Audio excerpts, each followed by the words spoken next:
Kampanya bizim tüm basıldı. Bunlar eşya çıksa tüyü yok. Buraya dikkat. Ayıp güzel var.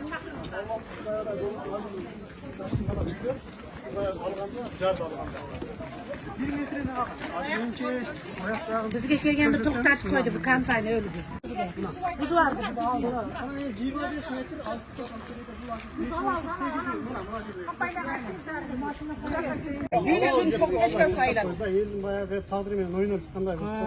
To'xtatib qo'ydi. O'sha yoqqa kelganda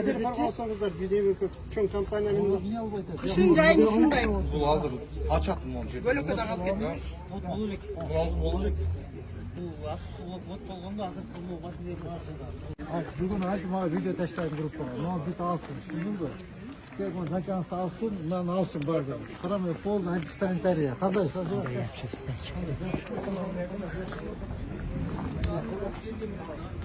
Kon assın ne yaptı ki John. Nasıl işte sapayı olsun. Şunu da.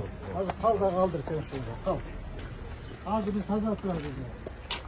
Ben kudretimcide falan tazılatıp, payada kıldırıp, bot kol otkanda bot kulvarlar. Şunun da böyle özüm ceket olduğunu var. Bak gel çok ha. O adam bildik. O zaman özüm orada bot kıl casa varlar. Şunlar bu. Ne büyük evde koyduğu çekmeyince bu casa varlar. Liçne ben kontrol ediyor.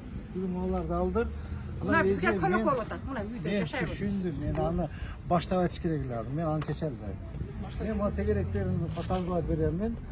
Anan çakırıp söylüyorum. Bakıyorum da yolda asfaltlamayınca futbol koydu. Kalkan jeke maslede özüme söylüyorum. Ben anı boy aken büyüğün al, ecem büyüğün al. Böyle gol parkta salkıma koydum. Ben aytelmeyim de. Şimdi onu aytelmezsiniz. Yeni bizge. Onda yeni çeyiz oyaktaklar жүгөртүм. Bizge көрүп, мен размерактарын жазып, канча метрге положено болгон, канча метрге не положено болот, ошону карап туруп турсун. Bizim даже Siz stolbalar, көрүңүз, ана барып туруп үйдүн артын көрүңүз.